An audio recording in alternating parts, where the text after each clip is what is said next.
Mayong adlaw sa mga pinalangga namon nga mga sumulunod. Ining inyong alagad si Radyoman Patrick Bucabal sang Tukib Negros of Earth Sunday Productions in partnership with RMN DYHB Tukib Negros. Kaupod man naton si Radyoman Gerard Andrade, Radyoman Melvin Batanya, and our partner Earth Sunday Productions Jezreel Yulingo.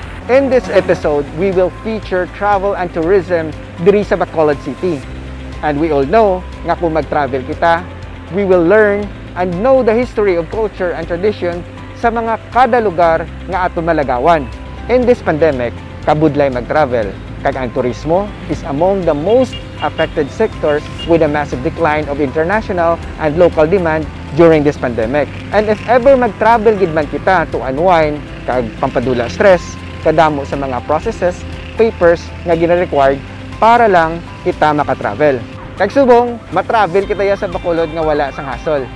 A virtual tour guiding diri sa City of Smile, Bacolod City. In this virtual tour guiding, we will learn the historical significance of every commemorative landscape kag historical landmark diri sa Bacolod City. Ano ba lang ginatawag nga commemorative landscape?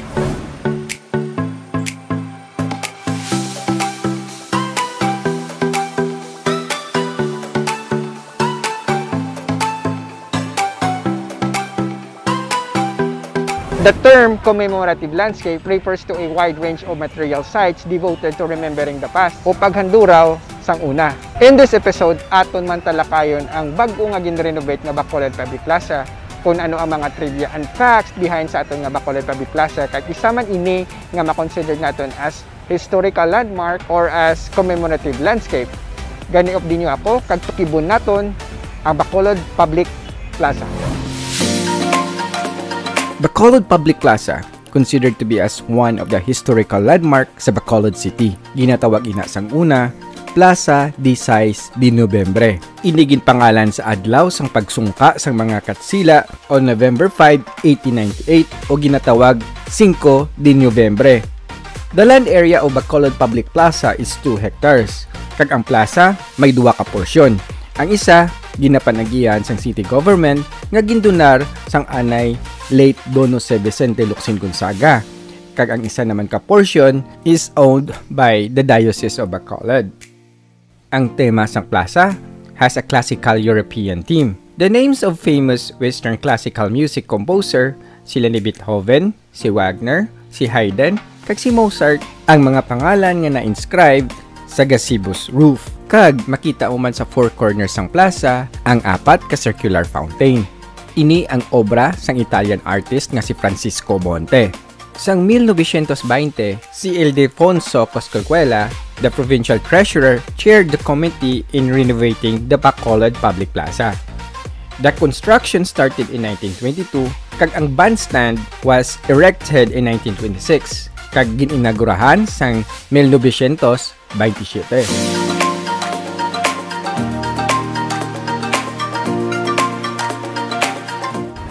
Sa likod ko subong, amo ni ang puno nga tindalo nga gintanom ni late President Manuel L. Quezon sang October 19, 1938 during sa inauguration sang Bacolod. Nagtanda man ini sa pagkilala sa kay President Manuel L. Quezon as ama ng wika.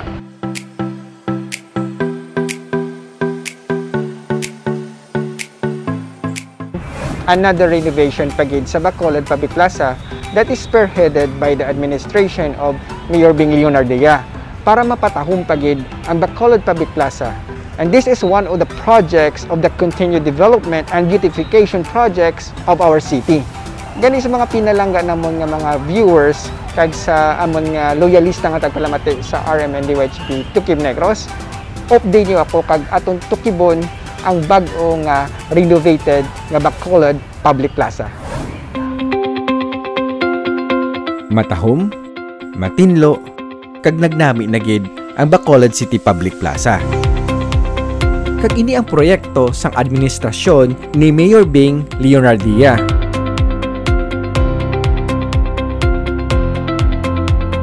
Gin-installan bago nga mga floorings, bago nga lighting facilities, kag improve nga walkways. Kag ginassured man ni Mayor Bing nga ang mga puno sa public plaza will be preserved.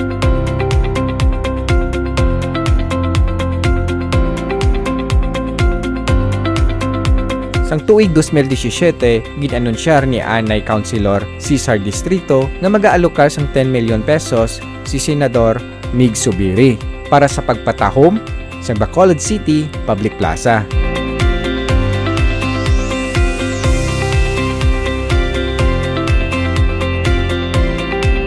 Bacolod City Public Plaza was once called as a less attractive places in the city.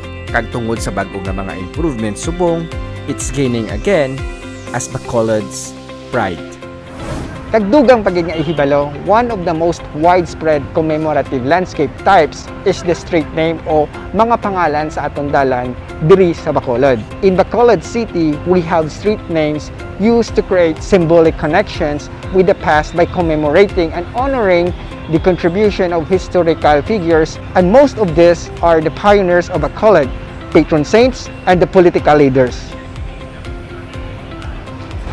Sad to say that only few of this generation knew a little historical background of each street names of Bacolod. In today's episode, atong tukibon ang istorya behind the street names diri sa Bacolod.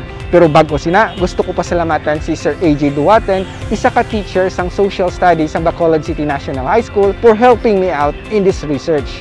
And to all teachers, I would like to encourage your students to subscribe to my channel, and we will learn more about our own local history. We can find some of the Commonwealth era houses during the heyday of sugar industry. The street starts from the Euless Park all the way to the Lupisaina. Rizal Street, it is named after our Philippine national hero, Jose Rizal. It's one of the most common street sa Bilog, Pilipinas. Miski diin ka nga probinsya, diin ka nga syudad, may ara ginaya Rizal Streat. So we have here a Rizal Street diri sa Bacolod. Kag diri naton makita ang San Sebastian Church and La Consolacion College.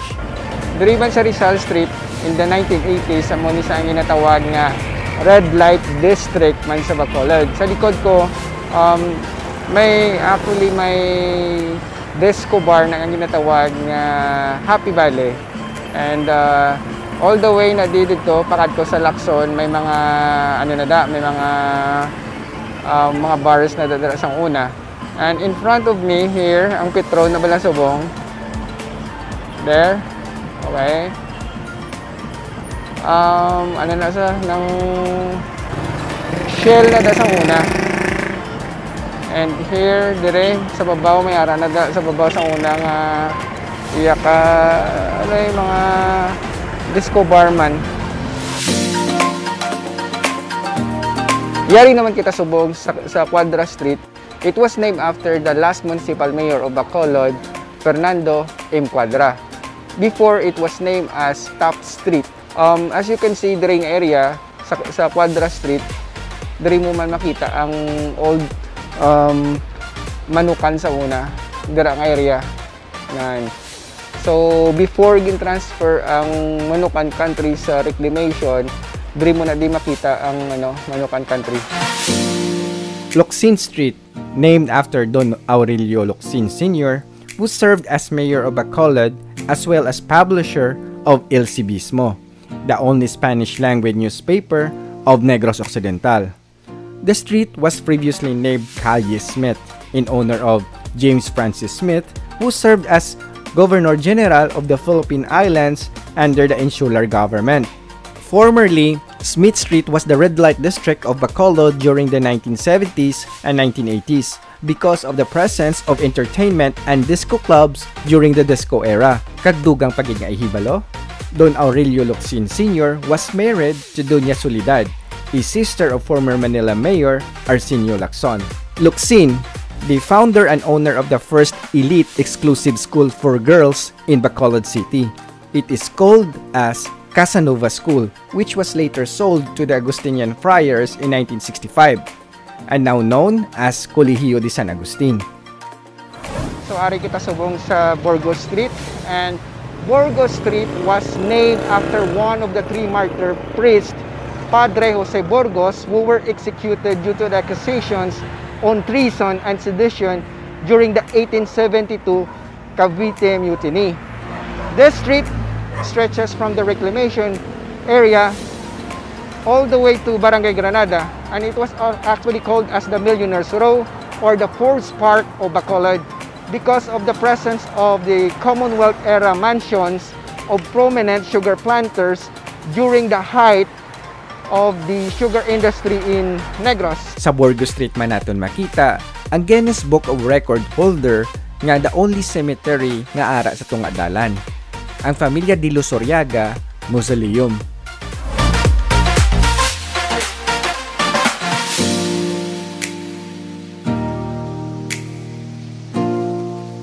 Sa Burgos Street man naton makita ang Dako Balay. Isa ini sa historic landmark diri sa Bacolod. It was the tallest building in Bacolod nga ginpatindog. It was the first building on Negros Island na may elevator. It was the home of prominent sugar planter Don Generoso and Villanueva. And ang Dako Balay, it took 3 years to build from 1933 tubtob 1936. It was designed solely by the owner and built by Cebu engineer Salvador Cinco.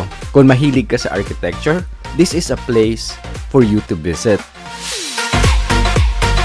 Pedro Hernaez Street or Libertad Street. It was named after Assemblyman Pedro Hernaez, the author of Bacolod City Charter. The street stretches from ETCS2 all the way to Barangay Mansilingan. Some of the important landmarks in this street are Negros First Cyber Center, Libertad Public Market, and Bacolod City National High School. Yari kita subong sa corner sang Gonzaga and Gatuslao Street. Behind me is one of the historical landmark sang Bacolod City and new icon sang Bacolod.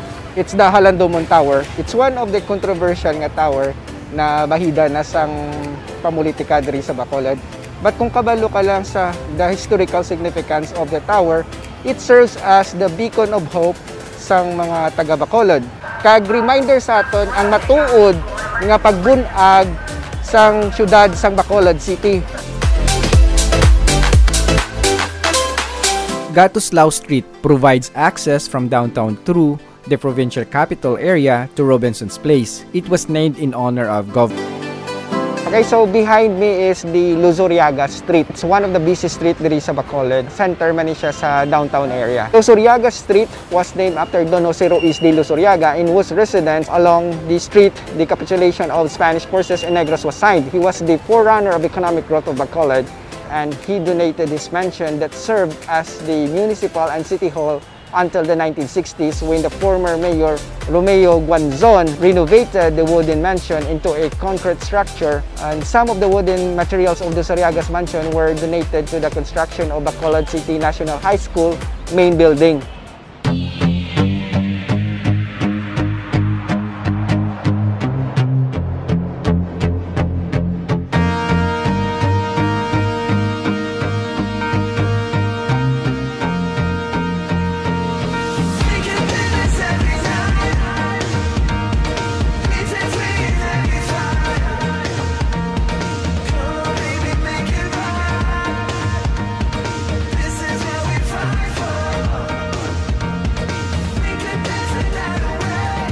May duwa ka major street diri sa Bacolod. Kag kung masaulo mo ning duwa ka street, hindi ka gid magtalang kay tanan nga mga rota sa salakyan dira gaagi. Kag isa sa major street diri sa Bacolod ang Araneta Street. It's a gateway to the south. Inigin pangalan kay Don Juan Araneta, a revolutionary leader and a Secretary of War of the Republic of Negros. He augmented the northern forces of Lacson on 5 de Noviembre by leading our militias from the south, particularly in Bago. Kakaibalo-bala ka mo nga ang Araneta Street, ginatawag ina sang una as Calle Real, sang Chimpo, sang Katsila. Kag diriman makita ang BGC replica. And from BGC replica, Araneta Street stretches to Barangay Sumag and to Bago City. Yari pa kita subong sa Dalan Araneta. And behind me is the Rizal Elementary School. Kag it's still under renovation as part sang beautification project diri sa Bacolod. So once matapos na, isa naman na sa attraction diri sa Bacolod. If you're wondering, kisa ako magsakay ka jeep from Tangob or Punta Taytay, gambal kis ang ano lang sa Awing lang. Part dira ang gigabytes na dira. There na ang gigabytes. Nan bakery na sa una, ginatawag na nga Awing Bakery. And behind me here It's actually Servandos. Servandos Department Store. Isa sa mga pinaka-old nga department store diri sa Bacolod. And ang Dalan Araneta from downtown area pakadto sa south or Barangay Sumag. Then that's the gateway na of the south of Negros. Kag ang ikaduwa nga major street is the Lacson Street. It is the gateway to the north. It was named after Don Anicito Ledesma.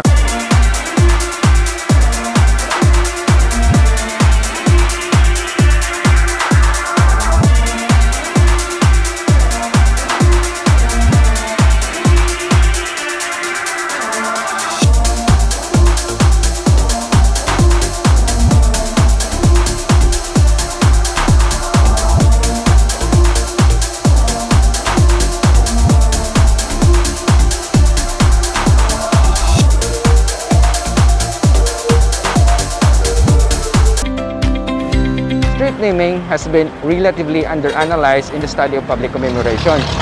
This neglect is kind of lack of historical support sa mga lokal. Street names, like other types of commemorative landscape, bring spatial permanence to the commemoration of the past. Unlike a holiday that focuses intense public attention on a historical figures, the commemorative street name serves as a daily reminder of what and who is historically important, while street names often are characterized by a permanence that outlives their creator. They are not static, commemorative symbols. Because street names can be revised to narrate the past in different ways, they provide the students of the commemorative landscape a useful indicator of changing social trends in public commemoration. Dili na magatapos ang atong programa. I hope damo ko muna tunan sa sining episode sang RMNDYHB Tukib Negros. Nakalagaw kita sa Bacolod nga wala hassle sa mga papers and permits while watching conveniently sa inyong mga balay. Madamo gid nga salamat kining inyong alagad si Radyoman Patrick Bucabal. Kita-kits kita sa sunod na semana.